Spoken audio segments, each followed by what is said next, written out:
pass you over to Rebecca, and I shall see you in about 20-25 minutes. Thank you, Les. Hopefully everyone now can see a full screen of the presentation.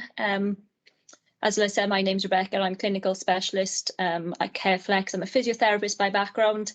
I was fortunate when I graduated that I specialised straight away into learning disabilities and neurology. So posture management has been a real core objective of mine with the individuals that I work with throughout my career, and that's where my passion for specialist seating comes from. As I said, there's a lot of information for us to get through. Please do take note if you feel like it, but we will be sharing the full PowerPoint presentation with you in a pack afterwards. If there are any, as Les mentioned, if there are any questions, then pop it in the chat. If we don't get around to answering it today, then when we send the pack, I will be sure to answer all those questions in there as well. Okay, so we're going to be using the term older person, which can be used to describe an individual aged 65 and over. There are over 11.9 million older people in the UK. And with ongoing advances in technology, improved healthcare and lifestyles, people in the UK are living longer than they might have in years gone by. Back in 2017, it was estimated that around 18.2% of the UK population were aged 65 and over, which accounts for around 1 in every 5 people. Now, this proportion is projected to increase by a further 5.8% by 2037, which is about 1 in every 4 people in the UK aged 65 and over. So that's what, in 15 years' time? Quick maths there. Quick maths. Now, as we get older, it's inevitable that with age comes an increased risk of illness and disability. And it's estimated that around 4 million older people in the UK live with a limiting, long-standing condition, which equates to around 40% of all people aged 65 and over. The prevalence rate of dementia as well increases among older people in the UK and is estimated to be around 7.1%. Frailty is another condition as well that can become more prevalent with age, and this affects around 10% of those over 65. And if we're working with individuals who are aged 90 and above, the incidence of frailty can actually increase, and around 65% can be affected by that. Now, the older person can experience inactivity and general weakness with or without an associated illness or disability. And frailty, as we know, which is characterised by a progressive decline in physical, mental and social functions, can significantly exacerbate these problems. And what we might see is poor postural control and pelvic instability as gravity takes hold. That gravity can then trap individuals in destructive postures.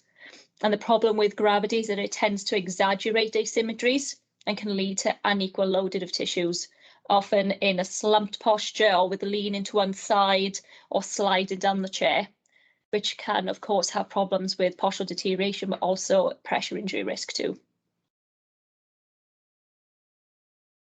Posture is so important because it's directly related to a person's health, well-being and quality of life. Research has shown that there are physical, psychological and emotional effects of body shape distortion, and poor postural care can have severe and life-threatening consequences. An older person who sits in unsupported and or asymmetric postures can experience things like pain, dependency, poor physiological function and fatigue. An inability to maintain this upright sitting posture against the effects of gravity has been shown to be associated with a decline in health. And what you might see is individuals suffering from recurrent respiratory infections or digestive problems, increasing then the risk of ill health and hospital admission. This is just a visual guide, really, just to show you how serious it can be. You can see an X-ray there of the person's spine with the scoliosis, the rotation as well of the rib cage. And what you'll see is the distortion and the compression that's happening on those organs, impacting on that physiological function. So problems with breathing ability, swallow function, digestion, and even cardiac efficiency and endurance. So what we need to do as well is, I tend to go off on a tangent and we're focusing on specialist seating today, I know, but we can't skip over the fact that specialist seating is only as good as that whole 24-hour approach, that 24-hour postural management programme. An inability to sit out comfortably can result in individuals becoming confined to their bed, to the four walls of their bedroom with limited interaction and engagement. Equally, the lack of appropriate support in lying can restrict their ability to achieve a good sitting posture during the day. So we need to understand that link between sitting and lying postures. So for example, if we're working with an elderly lady with dementia who might adopt a typical fetal position in bed, everything flexed, hips, knees flex into that fetal position, gravity rolling them over to the side, potentially into a windsweeping deformity. And they maintain in that for 10 hours every night. How do we then expect them to be able to extend out into a good sitting posture during the day? So we just need to think about that full 24-hour approach. If anyone does have any interest in this and needs any references, then please ask about that and we can send some information out. We also had a recent webinar as well, joint webinar with Simple Stuff. Yeah, with Simple Stuff Works. So again, if you need more information, then please let us know. So what we're going to be focusing on today, bearing in mind we don't have much time together, common main postural challenges to consider when we're working with individuals in the older population. So discomfort, fatigue, posterior pelvic tilt, increased thoracic kyphosis, windsweeping, an increased risk of falls and an increased risk of pressure injury. Now, CareFlex, comfort is our key objective. Despite any of the clinical objectives, which of course should have a focus, the main consideration for us is comfort, because ultimately that's what will lead to effective, consistent use of equipment. If an individual is in prolonged or destructive postures, it can cause tension on the body and increase the risk of significant pain. Proper positioning is needed to promote that comfort. So, for example, maintaining a good supportive sitting posture can be effective in normalising movement, reducing the effects that abnormal muscle tone or involuntary movements can have on the body. Things like pain that might be associated with spasticity, and trying to get someone stabilised and comfortable within the chair. As I said, this leads on to compliance. Being comfortable and feeling safe can increase that individual's tolerance of a desired seating position and compliance with that piece of equipment. Ultimately, if an individual isn't comfortable, then they may simply just not use the chair, regardless of those clinical benefits that we are trying to put across to them. Next, we have fatigue. So fatigue can affect all aspects of an individual's life. It can significantly restrict their ability to engage in daily living, as well as having a negative impact on them psychologically and socially. Unsupported postures can cause fatigue by making inefficient use of the body structure and the body segments. Gravitational forces can then make it sitting effortful for individuals who present with muscle weakness and abnormal muscle tone. I know for me, I don't have any damage to my body system. I don't know if you agree, Les, but at the end of the day, you can feel the effects of gravity on you. Yeah, you can't get away from it. You can't get away from it. It's unrelenting, and it is quite effortful, even for me at the end of the day, to maintain that erect sitting posture. So if you think about the individuals we work with who have poor postural control, reduced core strength, how difficult it is to actually maintain an upright sitting position that's also symmetrical. Fatigue can be associated with significant postural challenges. Some of them we are going to be covering shortly, things like an increased thoracic kyphosis, pelvic instability, and fixed deformities. Another thing that leads into this fatigue is encouraging independence, which is crucial, as we know, for an individual's well-being, and it's an important part in living a fulfilling life. As a physio as well, I'm keen on encouraging functional movement because it's important to protect the body structure and reduce the risk of injury. If we're encouraging active movement, getting blood flow and nutrients and oxygen to tissues and to cells to try and reduce the risk and protect the body systems. If an individual is low on energy and feeling the effects of fatigue, then function and independence can become extremely difficult for them. Another key part of this is interaction and engagement. If an individual is finding it difficult to sit out efficiently, and then they are becoming fatigued under the forces of gravity or because of muscle generalized weakness, then they may then become confined to their bed with limited opportunities for socializing. Loneliness and isolation are twice as harmful as obesity to physical and mental health. A stable posture can encourage participation in social activities at home, school, work, and as part of the community.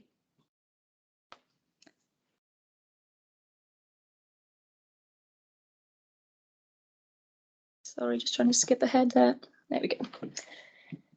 For those of you who maybe work with individuals with cognitive impairments, maybe those diagnosed with dementia or intellectual development disorders, the introduction of seating systems at an appropriate and timely time can also facilitate psychosocial and cognitive development.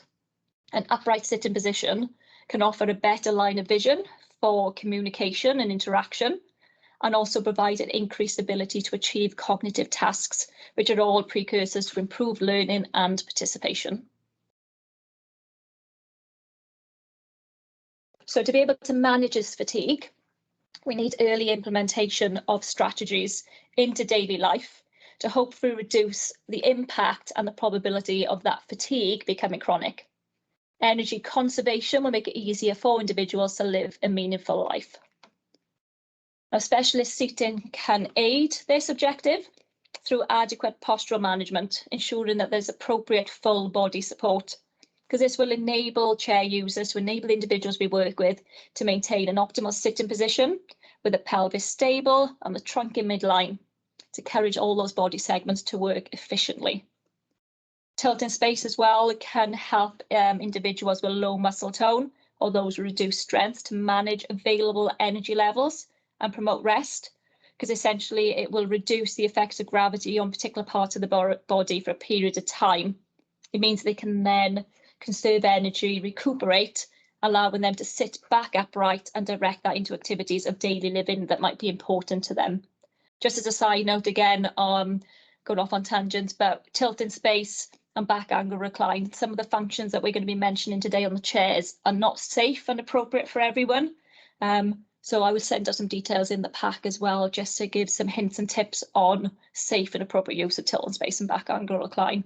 And when Les goes through some of the case studies shortly, you can have an idea then of the functions, those of you who need a refresh or might be new to seating, of what those functions. Yeah, the case studies will help to give it some perspective, if you like, on how the functions can assist with the posture. Yeah. So back angle recline might be indicated as well, because it can accommodate any hip contractures. A negative angle leg rest can accommodate knee contractures. So if there's a reduced range of movement from deformities at the hips or knees, then different chair functions can help manage any pain that might be associated with that, which will then help with energy conservation too. So the third postural challenge is a posterior pelvic tilt, which essentially is the pelvis rolling backwards into that sacral sit-in, as you can see in the image there on the left. As part of the postural assessment, some of the intrinsic causes that you might find are pelvic instability, limited hip flexion, tight hamstrings that might be pulling that pelvis into a posterior sacral sit-in, weak abdominals, where the trunk might be then falling down into that position because it simply hasn't got the strength to maintain that upright position, and then fatigue. A posterior pelvic tilt, as part of the postural assessment, what you might find is that it's associated with an increased thoracic kyphosis. As you can see in the image there, you can see the curvature of the thoracic part of the spine.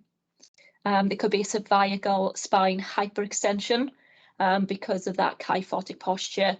An individual needs to take their gaze away from the floor. They need to increase that line of vision, so they're hyperextending at the neck to get a good head position and a good functional visual field. There might be a tendency to slide forward in the seat, so there could be shear and friction issues as well, which can then increase the risk of pressure injuries. Management of a posterior pelvic tilt will depend on whether it is correctable or if it's fixed, and we'll mention this for pretty much all of the seating solutions before doing a chair trial, but before doing the seating assessment, you really need that, Les, that pre-assessment, that postural assessment beforehand. Enough information really, and you cover it as well. Things, whether we've looking to accommodate or correct is key for us. Really strongly influence the type of chair that we start with. Yeah. So the aim is to support the pelvis in all planes of movement to promote that pelvic stability. These are just potential seating solutions. Of course, it's going to be completely individualized to the chair user. But potential solutions can include a ramped base or tilting space if it's appropriate to encourage that pelvic positioning at the back of the chair. A pelvic belt following a risk assessment may also be indicated for maximum pelvic control. A contoured back can support the shape of the spine if there's any associated spinal challenges. We also need to ensure appropriate positioning of the feet through appropriate support. One key thing here, one take-home message is actually all the body segments, even though the pelvis is the foundation for sitting because it does dictate what happens above and below, we still need to make sure that we address all the body segments, even the feet, even though they're considered a load-bearing role for mobility. Actually, in sitting, they still take 19% of our body weight. And what we don't want to see is foot support and footrest being used as doorstops, as bookshelves. Yeah. So we really need to raise that awareness that actually foot stability, because we naturally seek that proprioceptive feedback, is really key to getting that postural stability throughout. And then we, of course, need to address any originating or resulting spinal challenges like the increased thoracic kyphosis, which we'll be covering next. For each of these seating solutions as well, I am going to keep reiterating the importance of chair setup. Les's motto is the devil's in the detail. The devil's in the detail, yeah. I think the setup is as important a step in the provision of the chair as the original assessment. As Rebecca's just said, it's stole my thunder. The devil's in the detail. The smallest alteration and the use of an accessory can make a big difference. Yeah, and it can often be a basic part of the prescription that's overlooked as well, but actually has a significant impact on how well the chair is used and how successful it is going forward. So ensuring that the correct chair setup is there for the individual's body size, but also the critical angles as well for sitting. Because actually, even without damage to the body system, there can be extrinsic causes of a posterior pelvic tilt. So, for example, I don't have any damage to my body systems. I'm able to achieve full range of movement. But if I was to sit in a chair that was too high for me, the seat height was too high, my feet were dangling, I would naturally seek that support. I would drop into sacral sitting just to get my feet on the floor. And suddenly I've caused this significant postural challenge just from the setup of the chair. Okay, so next we have the increased thoracic kyphosis. This is where the individual will present with an increased curvature in the thoracic region. And what you can see from the image there is that the top of the back appears more rounded than normal. It can be associated, as we mentioned, with a posterior pelvic tilt, but also a scoliosis of the spine, an increased risk of pressure injuries, especially at the apex of that curvature, but the sacrum and heels as well. One of the challenges with kyphotic posture is the physiological dysfunction that can happen with it too, including respiratory and digestive problems, swallowing difficulties if they're unable to achieve a safe position for eating and drink as well, for example. So if you're working with individuals with maybe dysphagia, again, it's just that added challenge.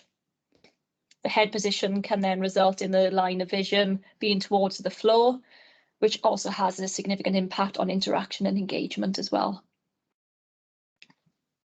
So in terms of seating solutions, again, the management will depend on whether the kyphotic posture is correctable or if it's fixed. With specialist seating, we're hopefully trying to, the ideal would be to be able to correct an individual into the chair. But if that individual's posture is fixed, we need to think about then accommodating it and bringing the chair to them. So we've got options like a waterfall back, where we can adjust the wadding in the thoracic section to fully support that posture and curvature. If there is a significantly fixed posture, we might need to consider an articulating headrest, where the chair then comes to the individual to support the head position and shoulder position for maximum comfort. Often an anterior support and give that necessary feedback, such as a chest harness following a risk assessment. But also we've had success with using trays and V cushions. Yeah, good to open the shoulder girdle up. I mean, Yeah. Typically you think of a tray as being a functional, the surface to put a book on or something, but actually it works quite well to open up that shoulder girdle. Yeah. Tilt and brace as well, if that's appropriate and safe. It can encourage the pelvic stability, but also can aid. We can utilize gravity in a good way by opening up the shoulder girdle in that method as well. And then we, of course, need to address any associated postural challenges. In terms of the chair setup, when we think about a kyphosis, we need to, as always, ensure the correct seat depth, seat width, and armrest height. We need to ensure adequate trunk support and spine support, and also head support, which can be quite difficult. It's probably one of the most challenging positions, that fixed kyphotic posture. That's why we need to trial different things during the chair assessment. The next postural challenge we have is wind sweeping. Now, this is a deformity which can be identified by the abduction and external rotation of one hip, with the adduction and internal rotation of the other. However, it is a whole body system postural challenge. So as we do with any seating prescription, we can't just address one body segment. We need to think about all those body segments and how they interact with one another. So what can be associated with wind sweeping? As part of the postural assessment, you might find that there is a pelvic obliquity with a scoliosis. There could be a pelvic rotation with a spinal rotation, and even a posterior pelvic tilt. Now, if a wind sweeping deformity is unmanaged, it can result in increased pressure injury risk, especially in the groin region, and overall postural deterioration. It's also worth noting as well that this is where there could be a link between sitting and lying postures, because what we might find, going back to that elderly lady who maybe adopts a typical fetal position at night, gravity could be pulling her into that wind sweeping position. So that challenge begins in lying and then is compounded in sitting. So after we ascertain during the seating assessment whether that wind sweeping is correctable or fixed, we can then decide on the appropriate seating solution. Fixed deformities shouldn't be corrected because that can cause undue pain for the individual. But if it's flexible, then the objective should be to correct that wind sweeping, but we need to make sure we do it gradually whilst addressing all those associated postural challenges. So it's probably worth noting here as well, in terms of seating prescription, that handover is key and that care planning is key. So if anyone wants any more information on that, we can send that through as well. But to make sure that we have continued safe and effective use, sometimes we might need a bit of patience with introduction, so somebody can increase their tolerance of that. Tolerance and expectation, really, of what we can achieve. If somebody's been in bed for an extended period of time, weeks, months, how realistic is it to get somebody to sit out for 8, 10 hours a day? On the first day that it's prescribed, Some of the seating solutions we could consider are a contoured cushion, which Les will show you when we go through the case studies, which can encourage pelvic stability and optimum thigh alignment. For cases that maybe the wind sweeping is a bit more rigid or a bit more strong, we might need to consider a pommel, which then can be offset to the left or right, depending on the way that it's sweeping. A channeled or W trough leg rest might be indicated to maintain alignment at the lower legs, because as we know, every body segment affects the one above and below. We also need to make sure that we have the back angle recline if it's prescribed, and the leg rest angle set up to accommodate any contractures. So we have to make sure that the chair functions meet the critical angles that the individual is able to achieve. Something like a negative angle leg rest may be indicated, or even a tailored seating solution where we've done specialised, one-off custom solutions. In more complex cases. Things like we've done a split leg rest if somebody has unequal knee range of movement. Maybe there's a hemiplegia or different contracture levels and different sides where we want to accommodate one or correct the other. Something like a split leg rest has been achieved as well. I think we're getting the hint now about how important the chair setup is. But if we don't provide seating that offers adequate support and alignment, then it can impact on wind sweeping, such as the seat depth being too shallow, seat width being too wide, seat height being too low, and the leg rest length being too short. The one thing worth mentioning about chair setup for wind sweeping is that we can't be too prescriptive about the seat width. So in terms of guidelines, you might have been told that we need to measure hip width to determine the chair width. But if somebody has a fixed wind sweeping, then actually we might need to take the widest points of the body. So we might actually be measuring from, if somebody's wind sweeping to the right, we might be measuring from the widest point of the right knee towards the left hip. So we might need to actually increase the chair width beyond what the hip is and add in extended lateral thigh support pads to not only encourage thigh alignment, but to ensure their safety, especially when the chair maybe is being manoeuvred in between rooms and doorways. Just a little tip there. The next we have is falls. So if an individual, an older person who has reduced postural control, what we might see is sliding down and out of the chair or falling during transfers. This generalised weakness from immobility and potentially deconditioning can also increase that risk of falls. As we know, falls can be devastating, not only for the individual, but for the wider healthcare system too. And the human cost includes distress, injury, increased morbidity and mortality, sadly, but also that loss of confidence as well. So we want people to feel safe and secure and compliant with a piece of equipment to make sure that we meet those clinical objectives. Staying active can not only improve the individual's health, but research has shown that it can have an impact on cognition, confidence and mood too. In terms of clinical justifications, if those of you who are having to do funding requests for equipment, then again, we'll send all these references over, so you've got that evidence base there if you need it. Yeah, and it's worth saying that, you know, for a lot of the clinical issues we're discussing here, you know, the website's a great resource as well, the information set on our website. Yeah. And you'll find loads of blogs and articles there which relate to each kind of condition or postural challenge. Challenge that we see, yeah. So we need to make sure, in terms of mobility and falls prevention, that the pelvis is stable, the feet are adequately supported, and we need to enhance those feelings of security to help keep the user in the chair. Specialist equipment should also encourage any skills related to activity to really get that holistic approach to specialist seating prescription. In terms of seating solutions that can help towards falls prevention, things like a contoured cushion can stabilise the pelvis within the chair. Tilting space or a ramped base, if they're safe and appropriate, can further promote that pelvic stability to hopefully reduce the sliding down or falling from the chair. This is especially important if you're working with individuals with poor postural control, because it can give them that necessary stability to enhance feelings of safety and reduce that fear of sitting out. But also individuals as well who might be impacted by fear, friction and shear forces to reduce that issues with skin integrity and pressure damage. Appropriate foot support can aid postural stability. And we've mentioned positioning aids like chest harnesses and pelvic belts, but there's also safety belts as well, or lap belts that can just offer that security during portering that might be indicated. The seating prescription must always be compatible with the older person's mode of transferring, so that setup needs to match that as well.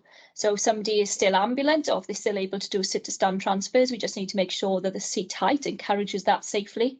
There's also a function like a forward tilt, which Les can show you on one of the chairs shortly. Somebody is doing side transfers, then removable arms might be indicated. The chair setup must also assist support networks with hoist transfers to reduce that dependency really and the effort that's required by the support network. It can also be difficult as well to fit and remove slings for those who are fully hoisted while still maintaining that position. So we've had good success with removable arms where people can get the slings, get better access to the slings, so we're not really affecting that positioning within the chair if an in-situ sling isn't appropriate. And lastly, we're going to look at pressure injuries or ulcers, depending on the terminology that you use. So the key message here is that posture and pressure are inextricably linked. The body can only withstand those high interface pressures for a very short period of time. And when the load in the tissues is unequal, or we're not regularly relieving that pressure and redistributing that pressure, that's when pressure ulcers can happen. Pressure injuries in older persons are actually associated with a 5-fold increase in mortality, and they can be at risk of developing these due to prolonged rest and immobility.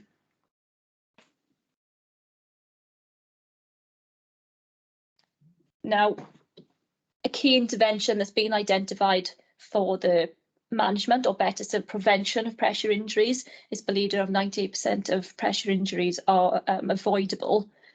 But the key intervention that's been identified for that is redistribution through regular positioning.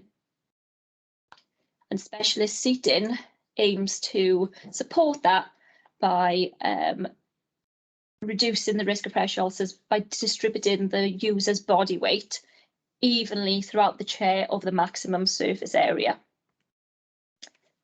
It can also help with repositioning, so functions like tilt in space and back angle recline, especially when used together, can be great in providing that muscle and skin perfusion at the ischial tuberosities at the bottom of the pelvis. As I said, we'll have a look at tilt space in a bit more detail shortly. We need to consider, as part of that repositioning, whether the individual is independent, whether they need prompting, maybe for cognitive reasons, or if they need full support to achieve that, and that'll be reflected in their care plan. Also, guidelines that are available as well, things like the NICE guidelines or NHS guidance, which is totally individualised. So some individuals might need to change position every 15 minutes, whereas some individuals be okay between 4 to 6 hours. But again, there's guidelines and guidance out there should you need it.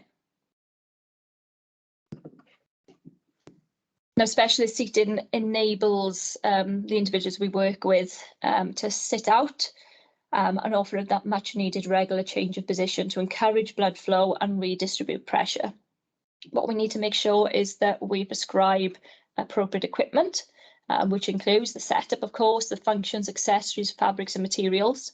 We need to think holistically about that prescription, about ensuring a comfortable and safe environment as well. It's about then making sure that that specialist seating becomes part of a regular change of position throughout the 24 hours. And we need to ensure that the safe and effective care planning, so that all those involved within that chair use know how to confidently but competently use it as well. And just a side note as well, we've done some recent articles and some recent webinars on the care needs and support needs within nursing and residential homes, thinking about the individual support network, family, friends, carers and so on. If we make sure that we have safe and appropriate specialist seating, it will also support the individual's support network to reduce that dependency and the effort that might be required to enable them. So we just need to think about holistically all those involved within that person's care. Okay, that's a lot of information to whiz through. Yeah. I just wanted to end quickly. Those of you who are interested in postural care, I'm sure would have heard of POPE, but this is just a really handy checklist of what we're trying to achieve by good sitting posture. The body is conformed to the supporting surface symmetrically as possible. Body weight is distributed equally over the maximum surface area. The body is balanced and stabilised, but can even adjust to change. So even if an individual needs to reach outside the base of support or needs to shift their weight, they still remain balanced and stabilised within the chair. The body segments, like we've mentioned, are supported and aligned as much as possible, but also thinking about function and independence, their upper limbs are free from their low bearing role. So we're not seeing individuals with their elbows tucked into the side of the chair or clinging onto the arms of the chair. We need to encourage that functional movement. Okay, let's get you back on screen. There we go. Hopefully now you can see. There we go. Okay, so what we're going to do now is take a little look at the application of the theory. And to help us with that, we've got a couple of case studies that we'd like to share with you. Should I run through Mary? Yeah, we're going to start with a lady called Mary. So okay. Rebecca will give us the background for Mary, and we list the postural challenges as well. Yeah, so we've got Mary, 76-year-old lady who lives at home, diagnosed Parkinson's disease, presents with a very typical flex posture and leaning.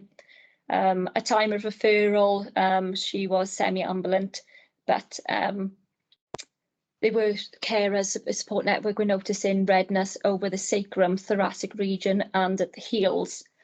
So as part of the postural assessment and then the chair assessment, I guess the main thing was that reduced core strength and reduced postural control, a posterior pelvic tilt, that typical increased thoracic kyphosis, fatigue was having an impact as well on daily life, an increased risk of pressure injuries, and she was experiencing new falls at that time. So based on the information there just provided by Rebecca, we need to start with the first chair that we wanted to look at. And initially, the thing that stood out for me was the semi-ambulant. So I'm thinking rise and recline. Rise and recline chairs within the range. But after meeting Mary, it was quite evident after a little while that her reduced core strength, she needed something a little bit more supportive than you'd get in a rise and recline chair. Plus, all the indications were that it wasn't going to be too long before Mary was fully hoisted. So rise and recline wasn't really an option for us. We moved on to the next chair within the range. The range is moving from high risk or highly complex with a SmartSeat Pro and the Flex to moderate with a multi-adjust and Hydra Tilt chair. So the next chair now arranged to try with Mary was the Hydra Tilt. Well, the Hydra Tilt's a tilt in space chair, 30 degrees of tilt. When we talk about tilt in space, just in case some of you guys out there aren't quite aware of what the phrase refers to, it's the movement of the chair, but the seat to the back angle remains constant. It's posture neutral, so that when we tilt the chair back, we are not achieving any, we're not affecting the stability of the pelvis, which we'll talk about in a minute. The hip angle remains the same. The hip angle remains constant as long as we get a good transfer into the chair, and that's key. A good transfer is really, really important. Tilt in space also can help with fatigue, and we'll see with the second case study as well, the tilt in space is a key component of the solution. So if I start at the foot of the chair, Rebecca mentioned foot support's key, 90% of our weight goes through our feet. You know, the thing is with tilt in space is when you tilt the chair back, you're raising that person's feet off the floor, you're removing the support. So we need to compensate, and we do that by providing a foot plate. The foot plate is angle adjustable. You can flip up, we can take it away if need be. Leg rest elevation just on the side. And just to say as well, there's a lot of detail in what I'm doing here, and really we don't have the time to go into each chair to explain how we're adjusting the chair. But if you want to refer to the website and the information, what's the section called, Rebecca? There's a info hub and info hub on the website, and there's a whole range of support articles and videos on there which will give you more information on how we adjust. There are how-to videos as well. So, for example, on adjusting the leg rest here, you'll see a little how-to video which will give you a lot more detail on what I'm doing. Moving up the chair, seat width and seat depth for pelvic stability is adjustable on the chair. We adjust seat width by selecting the appropriate thickness arm, and as you can see, it's a modular design. So if you're accessing chairs from an equipment service, we can change the seat width for different clients after different episodes of use. So it's called a saddle arm, and Mary, which is this seat width here, was an 18-inch or a 450mm seat width, and that provided a nice snug support for her. We also need to look at the seat depth. Her existing chair, the seat depth was too long and was promoting a sacral sitting. So if I just show you quickly how we adjust the seat depth on a Hydra Tilt, and it's very similar with our other chairs as well. Little lever at the back of the chair here, which I hold down, little handle on the other side. I push the lever down to release a lock on the seat mechanism. I push away from me to increase the seat depth. towards me to decrease the seat depth. So we can set it at the optimum length for Mary, which was key, it was critical. Yeah. Especially for the redness that Sport Network were noticing as well, that getting this chair set up right to not only promote that pelvic stability, but also to reduce the shear and friction forces that came with that. Yeah, which brings us neatly to pressure care. Now, all KYPHOSIS chairs have integrated pressure care. It's called water cell technology. You'll find more detail on the pressure care system on the website. But yeah, there's pressure mapping studies on there and some evaluations there's a lot of support information on there as well. Some published in Journal Tissue Viability as well. So if anyone needs that justification and evidence base, it's all on the website. It's rated medium to high. It's called water cell technology, hydrotilt, hydroflex. It's a water-based system. What we have in the seat cushion are 3 water cells, high elastic foam and memory foam, and a 4-way stretch breathable fabric. The way that works is the breathable fabric stretches and gives and allows the optimum benefit from the pressure care that lies below. So the memory foam reacts to the body heat and contours the body shape, and the water cells displaced, they move away from the high pressure points. So very simply what happens is you get a high pressure point, your ischial tuberosities, they come into contact with the seat cushion. The seat cushion absorbs the high pressure point, the surrounding surface rises and spreads the pressure over a greater area. Very simple but effective. Now, that's the cushion, but we look at the chair as a pressure care or a posture system.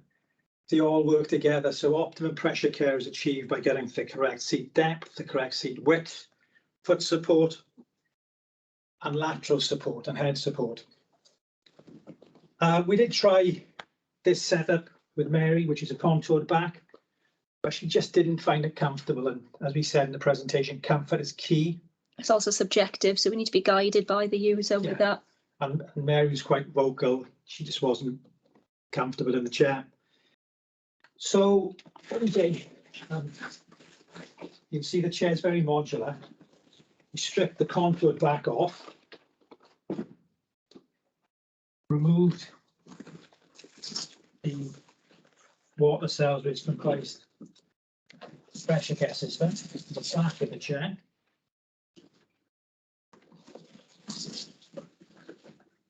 And you can see it again, a modular chair. You may be accessing chairs through equipment services. You can see how easily we can change the setup and the features on a chair to suit a different individual. So the back we are now going to try is a waterfall back. So these are 3 cushions which position on the back of the chair. And these help to cushion and absorb that kyphotic profile, because we had some reddening on the thoracic spine. Am I right there? Yeah, it was also somewhat fixed as well. We couldn't quite correct. So we needed to accommodate. Yeah. Which is principally what we're doing here with the waterfall back. The downside of a waterfall back for me, Mary was still leaning to her right, I believe it was. And the waterfall back wasn't really giving enough lateral support. So what we did, we mentioned tailored solutions a little bit earlier. Tailored solutions allow us as a manufacturer to provide bespoke components to the chair. So very simply, instead of providing the one sack of fill within the center portion of the chair, we split into 3. So 2 outer sections were slightly denser than the middle section. So this provided a nice soft, prompting lateral support for Mary. And that worked quite well. The chair's a manual chair. It was a consideration to provide a power chair. The manual chair works with a lever off the back, nice and simple, 30 degrees of tilt. The power chair would perhaps allow Mary to help control or give her input over a posture. who's living at home with a husband, quite a frail gentleman as well. That would help him to reposition the chair. The other feature that we could consider is a feature called auto tilt, which is a controlled program on the chair that allows the chair to cycle through its range of tilt and space over a given time. So that's bringing together the pressure care in the cushion, the posture that's in the seat width, seat depth, foot support, head support, and lateral support, plus movement, helping to redistribute pressure on a regular basis.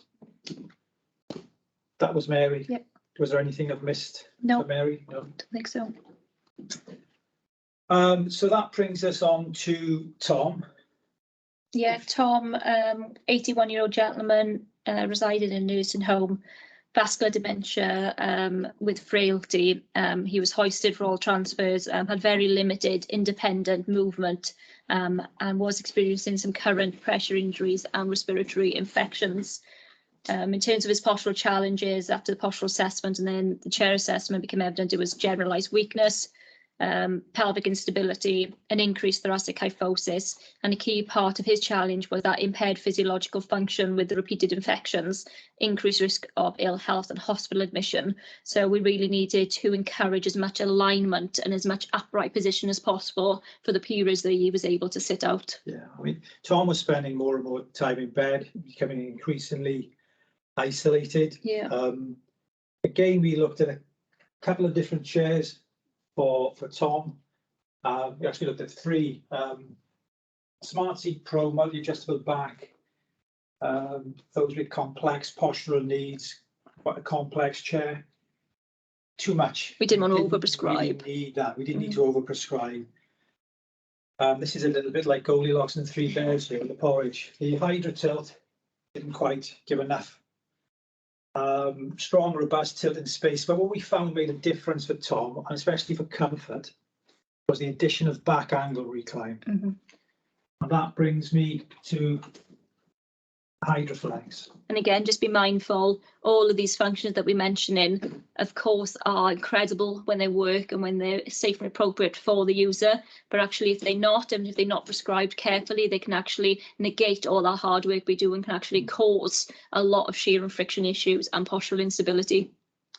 So the HydraFlex tilt in space, interesting the way the tilt in space works on this chair. 30 degrees of tilt.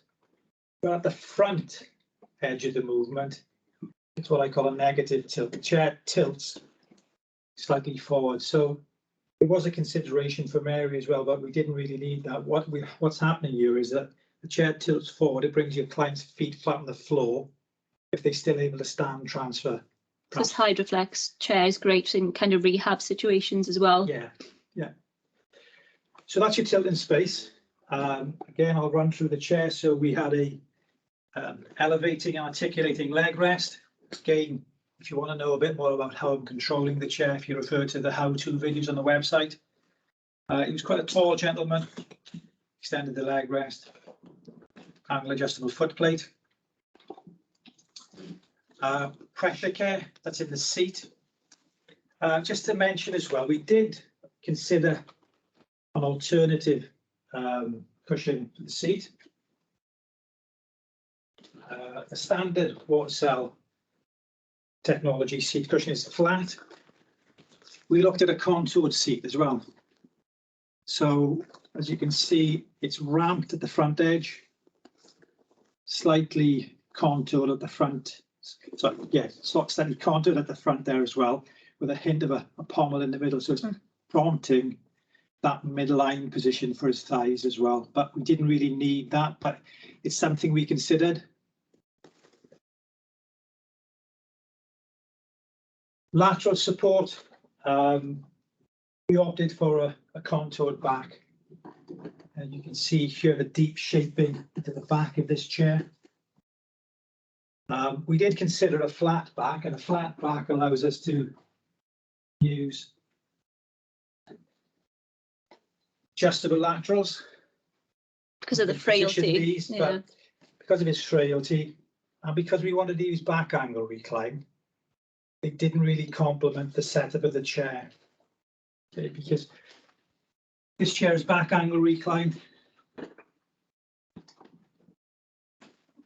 If we were using adjustable laterals, it alters the position where the laterals provide support. They have the effect of rising up the torso, so you've got to be very, very careful. Because Tom had very limited independent movement. If he was then to come back upright, he wouldn't have been able to reposition himself to get the laterals into the correct place again. Do you want to kind of demonstrate that kind of repositioning? So jump in. Seat depth, right? Yeah, that'll do. Yeah, okay. So I'm just going to use a little bit of tilt. Then I'm going to use some back angle recline. If you just can see where those laterals are affecting Rebecca. Okay, we've opened Rebecca up there. If I bring this back, the effectiveness of this chair for Tom would mean he'd need to reposition himself. It's really condensing the abdomen, it's pushing me down into this position. I would need to be able to do that to get it back into the right place. Tom couldn't do that. So a word we've not mentioned, but we quite often use in specialist seating is compromise. The contours back was the compromise. It provided the lateral support and allowed us to use a little bit of back angle recline to provide that midline support as well. Headrest, just a soft profile headrest. You can see we have this bucketed shape into the chair, into the back of the chair. You're providing head support and that lateral support as well. It's also articulating as well. Oh yeah, because of his kyphosis. When I mentioned about an articulating headrest, if we can't correct it and we can't bring the individual to the chair, we need to then think about bringing the chair to the individual. And we can open. You can see the wings of the chair are quite tight here. Tom does need them extended out slightly.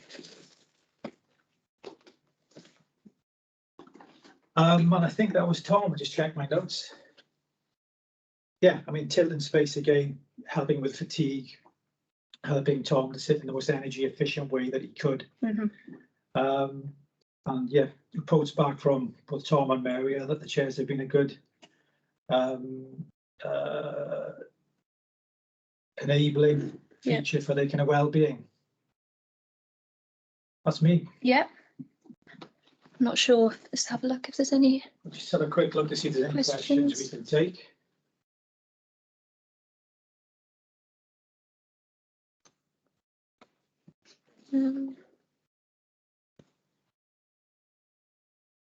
Yeah, somebody mentioned about the when we were demonstrating then that my feet went on the footplate. Yeah, that was just purely demonstration that the footplate can be adjusted.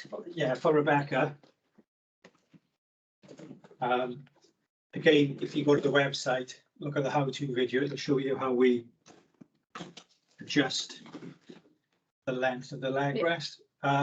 Just on foot plates and leg rest, again, custom-made devices here. Sometimes we need to block, provide an even shorter leg rest, or perhaps if you have a limb length discrepancy, perhaps we'd have a split pad for the foot plate. So higher on one side, lower on the other side. Somebody's asked about the waterfalls. Can you just pull out some of the padding? Yeah, the wadding is just going to be removed. Let's go. Yeah, so you can just open up the back, the zip here, make a little incision in the internal pillow and take some of that padding out to give it a bit more contouring and shaping and kind of bespoke fitting into the chair. I think.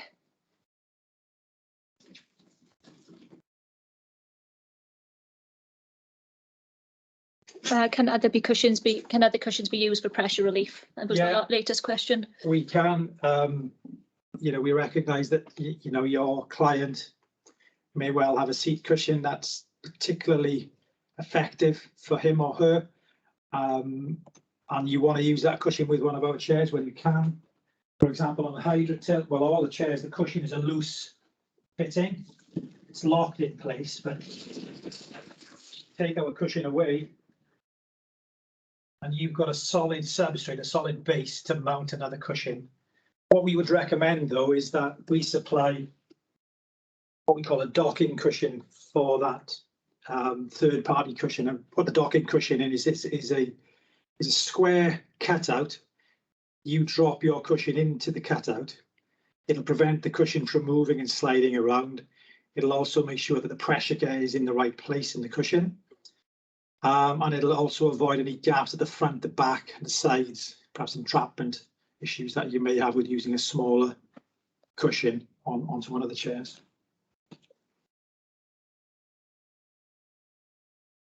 Yeah, I don't think any more have come through. Not that I can see. Okay, well, if we have missed any, then we'll answer them when yeah, we send out the packs. We'll review the chat later. If there's anything we've missed, we will get back to you. So we will follow up now with the pack of information, a link to a copy of the webinar, plus a copy of the notes for the Rebecca's presentation. Thank you all for attending. Hope we will catch up with you at some point in the near future in the flesh at the OT show. Keep an eye on the website. The webinars are a regular monthly event. Rebecca also blogs on a regular basis, whatever a blog is.